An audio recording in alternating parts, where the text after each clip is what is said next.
नमस्कार साथियों, आज मैं दिव्यांश चतुर्वेदी अपने पूरी टीम के साथ CISE टीम के साथ हम यहाँ पर आ चुके हैं कंथरी गांव में। कंथरी गांव में हम इम्पैक्ट असेसमेंट कर रहे हैं, मूल्यांकन कर रहे हैं कि किस प्रकार से बाकी गांवों को पीछे छोड़कर कंथरी विकास की ऐसी रफ्तार पकड़ा कि आज वो मॉडल गांव, एक आइडियल गांव, एक ऐसा गांव बन चुका है जो आजू बाजू के गाँवों के लिए एक प्रेरणा स्रोत के रूप में उभर चुका है। हमारे बीच उसी गांव के प्रधान जी इंजीनियर प्रदीप कुमार जी हैं और उनके सचिव मोहित कुमार जी हैं। हम उनसे बातचीत करके जानेंगे कि किस प्रकार से उन्होंने एक रोड मैप तैयार किया कि हाँ, मेरा गांव इस प्रकार की चीज़ें हैं। उन्होंने आइडेंटिफाई किया कि मेरे गांव में इस तरह यहाँ पिछड़ापन है, यहाँ मैं उनको किस तरीके से दूर करूँगा, कैसे उन्होंने प्लानिंग किया, किस प्रकार से फंड मैनेजमेंट किया, क्या उनकी माइंडसेट था, क्या थिंकिंग था। और मैं आपको बताना चाहूँगा, प्रदीप जी खुद एक बहुत बड़े सोशल एंटरप्रेन्योर हैं। He is a consultant of pig and fish farming. He owns a very big venture of turnover with more than 5 crore rupees. So we will look into that aspect. तो प्रदीप जी, पहले आप ये बताइए कि जब आप प्रधान बने तो गांव में किस प्रकार की समस्याएं थीं, फिर आपने किस प्रकार से उस समस्याओं के निराकरण के लिए एक मापदंड बनाया कि इस तरह से हमें आगे बढ़ना चाहिए। मैं देख रहा था ग्राम पंचायत कंथरी में, मैं वहीं के निवासी हूँ। मैंने वहीं से अपनी स्टडी पूरी करी है, प्राइमरी से लेके इंटर तक। मैं बाहर पढ़ने चला गया। जब मैं बाहर से आता था पढ़ने के बाद में, मैं देखता था गांव में बहुत बुरी हालत थी। इतना पानी भर जाता था कि हमें अपने जूते हाथ में पकड़ के घर तक पहुँचना पड़ता था, ये हालत थी। तो उसके बाद में फिर हम लोगों ने एक प्लान किया, जबकि लोगों ने कहा भाई आप जॉब वॉब छोड़ दिए हैं तो आप प्रधान बनिए गांव के, हमारे गांव का विकास हो सकता है। इससे पहले मेरे फादर थे प्रधान। तो अभी तक के इतिहास में क्या होता रहा कि हमारे यहाँ नाली और खड़ंजे तक सीमित थे गांव, लेकिन हमने एक रोड मैप तैयार किया कि 50% तो हम नाली खड़ंजों पर करेंगे खर्च, और 50% हम अलग से एक रोड मैप तैयार किया जिसमें शिक्षा अच्छी हो, स्वास्थ्य अच्छा हो और हमारे यहाँ का मैनेजमेंट अच्छा हो, एडमिनिस्ट्रेशन अच्छा हो, उस पर हमने खर्च किया। उसके अकॉर्डिंग हमने उसको प्लानिंग करके और उसको हमने पिछले 2.5 साल में उसको हमने प्लानिंग करके उसको ज़मीन पे उतारा है। डॉक्टर हीरालाल जो IAS हैं, जिनके द्वारा मॉडल गांव स्थापित किया गया है, जिनका विजन मॉडल गांव है, उन मॉडल गांव टीम के द्वारा आपको इसमें किस प्रकार की सहायता की गई? मेंटरशिप के रूप में, अवेयरनेस, जागरूकता, किस प्रकार की? मेंटरशिप बहुत अच्छी वहाँ से मिली हमें शुरुआत में। तो मेरा एक इंटरव्यू निकला था दैनिक जागरण में। अच्छा। जो मेरे गाँव में खारी पानी की बहुत बड़ी समस्या है, तो वहाँ पे मैंने उस पर काम किया था। 1 किलोमीटर दूरी से हम लोग पानी लेकर आए थे, लेकिन एंड में वो भी खारा हो गया था 2-3 महीने के बाद। तो उसमें इंटरव्यू निकला था। डॉक्टर हीरालाल जी ने मेरे को दैनिक जागरण के हमारे ब्यूरो चीफ है राजीव शर्मा जी, उनके माध्यम से मेरे को आइडेंटिफाई किया और फिर मुझे मिलने के लिए बुलाया। तो वहाँ पे एक्चुअली में जो प्रधानों के जो हमारे राइट्स है पंचायती राज या ग्रामीण विकास से रिलेटेड, तो वहाँ मेंटरशिप के लिए उनके मेंटर्स बहुत अच्छे हैं वहाँ पे। तो वहाँ पे हमारी ऑनलाइन मीटिंग्स कराते रहते हैं अरेंज। हर महीने में 2 या 3 मीटिंग्स हो जाती हैं, वहाँ से मेंटरशिप मिली और उन्होंने एक अपना रोड मैप दिया, इस तरीके से काम करना है। कुछ हमारा था तो मैनिफेस्टो हमने तैयार किया गाँव के लिए कि स्वास्थ्य पे किस तरीके से काम करना है, शिक्षा के लिए किस तरीके से काम करना है, लोगों के जो सोशल जो ज़रूरतें हैं उसमें क्या किस तरीके से हम उनको घर घर तक पहुंचा सकें सरकारी योजना। एक व्यक्तिगत पक्ष है आपका, मेरी साथी हैं आशिमा, वो आपको व्यक्तिगत पक्ष भी एक्सप्लोर करेंगी और जानना चाहेंगे। जी सर, जैसे आपने बताया कि आपने पहले ऐसे जॉब छोड़ी एंड उसके बाद आप फिर प्रधान बने, तो आप अपनी थोड़ी जर्नी भी हमें बता सकते हैं कि आपने ये कैसे प्रोसेस और आपको किस चीज़ ने मोटिवेट किया ये सब करने के लिए? मैं एक्चुअली में क्या है कि अगर मैं नौकरी करता तो शायद मैं अपने फैमिली का या फिर मैं अपने परिवार का ही ख्याल रख सकता था, लेकिन मैंने सोचा कि अगर मेरे अंदर कुछ काम करने की इच्छा है समाज के लिए, तो मैंने सब चीज़ त्याग के, नौकरी त्याग कर अपना समाज सेवा में मैंने अपना कार्य चुना। और उसके बाद में मैंने 2012 में मेरा as a senior section engineer railway में सिलेक्शन हो गया था। मैंने ज्वाइन नहीं किया, उसको ज्वाइन ना करके मैंने फिर मेरे फादर की एक इच्छा थी कि मैं प्रधान बनूं कहीं ना कहीं से, तो उनको मैंने प्रधानी का चुनाव लड़ाया 2015 में। तो पिछले 7-8 चुनाव लड़ते आ रहे थे 85 से, तो हर बार चुनाव हार रहे थे वो। तो हमने सामाजिक रूप से इस तरीके से ढांचा तैयार किया और इस तरीके से हमने एक ज़मीन तैयार करी। तो 2015 में नतीजा ये हुआ, एक जनरल सीट पे उन्होंने फाइट करके हमने चुनाव जिताया। 2015 से लेकर 2021 तक प्रधान रहे पापा जी। उसके बाद 2021 में लोगों ने कहा आपके पापा जी अब बुजुर्ग हो गए, काफ़ी काम करा दिया, अब हम आपको देखना चाहते हैं। हम आपके कहने पे पिछली बार भी वोट दिया था, अब हम चाहते हैं आप आइए। तो मैं एक्चुअली में मैं अपनी खुद की कंपनी चलाता हूँ, फिश फार्मिंग और पिग फार्मिंग करता हूँ। मेरा अच्छा टर्नओवर है और उससे कईयों क्लस्टर्स जुड़े हुए हैं, कईयों लोग जुड़े हुए हैं उससे। और कम से कम मोर देन 40 फार्मर्स को हमने लिंकअप किया है ठीक है। और उनको इस तरीके से अपना बिजनेस खड़ा कराया है बिल्कुल। जी। तो फिर उसके बाद में फिर हमने चुनाव लड़ा, इलेक्शन लड़ा 2021 में। हमारा जो मेन मैनिफेस्टो था इलेक्शन टाइम पे जी सर। वो शिक्षा के लिए था, सफाई के लिए था और स्वास्थ्य के लिए था, अच्छी इलेक्ट्रिसिटी उसके लिए था, एडमिनिस्ट्रेशन के लिए था कि हमारे जो गांव के लोग हैं जो शहर की तरफ जा रहे हैं उनको कैसे रोका जाए। सारी मूलभूत सुविधाएं हम जब गांव में दे देंगे तो हमें नहीं लगता कि लोग शहर की तरफ मूव करेंगे। जी यही कारण रहा। सर, आपको इस पूरी जर्नी में आपको क्या क्या अड़चने आई? अड़चने गांव वालों की तरफ से, आप अड़चने एडमिनिस्ट्रेशन की तरफ से, अड़चने टीम मैनेजमेंट की तरफ से, क्योंकि आपका विजन आप जो करना चाह रहे थे उस वक्त बहुत अलग था, बहुत नई चीज़ थी। इस पूरी जर्नी में क्या क्या फेस करा आपने? क्योंकि हर चेंज में है ना हर टाइप की प्रॉब्लम्स आती है, तो आपने बहुत बड़ा चेंज लाए हैं। आप थोड़ा बताइए। जी देखिए, मैं बताऊं, ग्राम पंचायत का विकास बिना सचिव के माध्यम से नहीं हो सकता। जो सेक्रेटरी होते हैं उनके माध्यम से, बिना उनके नहीं हो सकता सहयोग से। तो आजकल के सचिव बहुत अच्छा काम भी कर रहे हैं, कुछ अलग टाइप के भी काम कर रहे हैं। तो शुरुआत में एक सचिव मिले हमको, उनसे हमारा पटरी नहीं खाई क्योंकि उनका नाली खड़ंजा और कमीशन के अलावा दूसरा कोई काम नहीं था।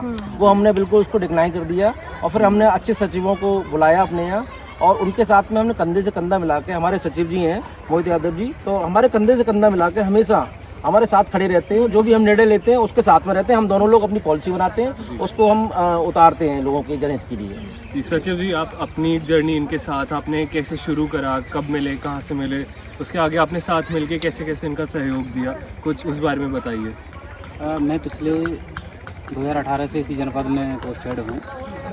लास्ट ईयर में इसी डिस्ट्रिक्ट की जो सदर ब्लॉक है फौजाबाद में था।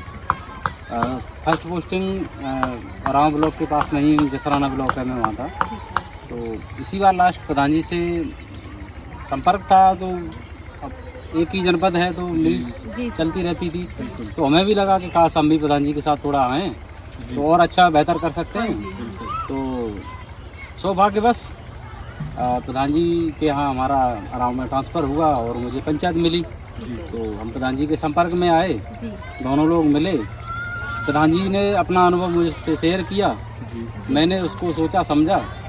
बाकी जो पंचायत के मेंबर होते हैं उनके साथ बैठ के हम लोगों ने निष्कर्ष निकाला कि हम किस पे काम करें जिससे हमारी एक आदर्श मॉडल हम बन सकते हैं।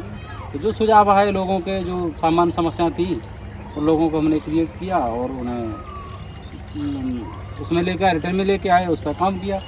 बस उसी का परिणाम है। ये सवाल आप दोनों से ये है कि अभी तक की जर्नी बहुत सक्सेसफुल दिख रही है। हमने देखा कि आपने किस तरीके से डेवलप करा है पूरे गांव को और मॉडल गांव जैसा एक आइडियल गांव तैयार करा है। इसके आगे आप दोनों के साथ मिलकर क्या प्लान्स हैं, आप क्या आगे करना चाहेंगे, कैसे बाकियों को गाइड करना चाहेंगे और क्या आपके साथ के युवा हैं जो और आप साथ अपनी में थोड़ी आगे आने वाले सालों की विजन भी हाँ, बताइए। कि अगले 5 साल में आप कंथरी को कैसा देखते हैं या हैं? क्या वो ये आप सोचते हैं? जन समस्याओं को देखते हुए जो बेटर होगा जी आगे ले जाने के लिए, जैसे गांव में लोगों को हम कैसे स्वस्थ करें, उनका हेल्थ कैसे डेवलप हो, रोजगार कैसे क्रिएट करें, शिक्षा की तरफ कैसे जाएं हम। राइट। तो ये सारे जो मूलभूत बिंदु हैं उन पर हम लोग काम करेंगे और स्वाभाविक है कि आगे हम संभवतः आइडियल ही बनेंगे और आगे अच्छा रोजगार काम की, करेंगे। जैसे आपने रोजगार की बात की, तो जैसे आप खुद भी एक कंसल्टेंट है पिग फार्मिंग और कृषि में, तो गांव के जो मध्यम वर्गीय की निचले स्तर के जो भी कृषि हैं, क्या उनको आपने एक समूह बना करके, गुट बना करके और अपने साथ जोड़ने का कि चलो आप परंपरागत खेती तो ठीक है आप कर रहे हो, आपके पास हो सकता है उतनी जमीन ना हो, ये कुछ नया है, आओ मेरे साथ मिल करके एक हैंड होल्डिंग सपोर्ट की, जैसे कि आप प्रधान है, आपको सब लोग लुकआउट करते हैं, सब first man of the group, तो क्या आपने हैंड होल्डिंग सपोर्ट देने का किसी को प्रयास किया और फिर उसका क्या आउटकम रहा, वो अगर आप शेयर करें? जी, जब हमने एनिमल हस्बेंड्री में अपना काम स्टार्ट किया जी तो मैं एक सिंगल बंदा था। लोग कहते थे अरे क्या बीटेक एमटेक इंजीनियर होके सुअर पालेगा, क्या ये जानवर पालेगा। बहुत लोगों ने मेरा मोरल डाउन किया, लेकिन मैं मोरल डाउन नहीं हुआ। मुझे फैमिली का फुल सपोर्ट रहा और उसको सबको नज़रअंदाज करते हुए फिर हम लोग आगे बढ़े, पैसा कमाया। पैसा कमाने के बाद अपने जो भी सुख सुविधाएं उसको हम फ़ायदा उठा रहे हैं। और फिर उसके बाद में लोगों इससे फिर जो हमारा टांग खींचने का काम करते थे तो वो बोलने लगे हमें भी काम कराओ। इस तरीके से 40 फार्मर्स को हमने लिंकअप किया, 40 फार्मर्स को। अच्छा, अपने ही हाँ, अपने साथ में। उनको फार्म खुलवाए, आज रनिंग में भी हैं और उनका कम से कम 20 लाख रुपए का टर्नओवर है उनका। अच्छा अच्छा जी जी। तो ये कंथरी में ही है या आजू कंट्री बाजू? नहीं, डिस्ट्रिक्ट में है, डिस्ट्रिक्ट के बाहर भी हैं ऐसे लोग हैं। क्योंकि उस टाइम मेरे फार्म पे एनिमल मिनिस्टर आदरणीय श्री गिरिराज सिंह जी आए थे, संजीव बालियान जी आए थे, तो उन्होंने मेरे बारे में सुना था कि मैं लीस्ट कॉस्ट पे एनिमल की फीड बना रहा हूँ। तो उन्होंने देखा कि भाई कैसे बना रहे हो, तो जो एनिमल हमारा 10,000 रुपये में रेडी होता था, तो हमने ऐसा फीड बनाया कि हमने 4,000 रुपये में उसको रेडी करके दे दिया और उससे हमने इन्वायरमेंटल को भी बचाया, जो वेस्ट था उससे हमने बनाया उस फीड। सर इसका रिसर्च आपको क्या सरकार से कुछ मदद मिली या आपने अपने स्तर पर ही? सरकार से हमें हमें मेंटरशिप मिली थी 2 महीने की, IBRI बरेली, CIRG का इंस्टीट्यूट है IBRI बरेली, वहाँ से। तो हमने काफ़ी चीज़ें वहाँ से सीखी। उसके बाद में उसको हमने एक्सपेरिमेंट किया। एक्सपेरिमेंट करने के बाद हमने अपने फार्म पे अप्लाई किया। अपने फार्म पे अप्लाई सक्सेस होने के बाद में फिर हमने अदर फार्मर्स को किया। तो आज अच्छे खासे उनके जो अपने खर्चे के लिए तबाह थे, तो 20 लाख रुपया उनका बचत आ रहा है। 20 लाख रुपये साल का कमा रहे हैं वो लोग। जी जी जी।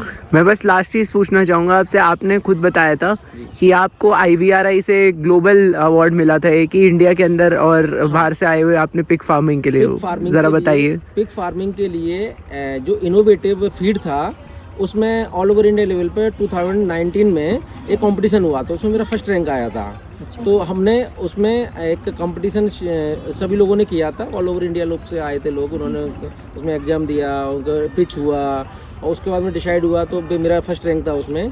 तो उसके लिए फिर हमें दिल्ली जो पूषा में वहाँ पे हमें पिच दिया। फिर कोविड के टाइम पे कुछ गड़बड़ हो गया, इस चक्कर में फंडिंग नहीं हो पाई, बट हमें नॉलेज वहाँ से बहुत गेन हुई। जी हाँ, तो नॉलेज गेन हुई, उसी का आज कारण है कि इसको हमने फील्ड में उतारा और ज़मीनी स्तर पे इसको हम सक्सेस करके दिखाएं आज। जब प्रधान खुद ऐसे चेंज मेकर और इनोवेटिव होते हैं तो गांव अपने आप ही इनोवेट करता है। तो और ऐसे प्रधान हम भी चाहते हैं कि और आपके जैसे प्रधान आए जो खुद भी इनोवेशन का ही हिस्सा हो, खुद चेंज मेकर हो। अलग अलग इनोवेटिव काम होते हैं, जैसे पोल्ट्री फार्मिंग का काम हो गया, या फिर आपकी वेजिटेबल्स हो गया, चाहे आपके नर्सरी का काम हो गया, चाहे फ्रूट्स का काम हो गया, फ्लावर्स का भी काम हो गया। तो बहुत सारे ऐसे काम हैं जो अलग हटके पारंपरिक जो खेती है उससे हटके काम कर रहे हैं, और आज वो 20 लाख 50 लाख तक साल का प्रॉफिट कमा रहे हैं वहाँ से। तो मेरा लोगों से यही कहना है कि भाई पारंपरिक जो खेती है उससे हटके थोड़ा सा अलग इनोवेटिव काम करें, और हमारे देश का जब किसान खुशहाल होगा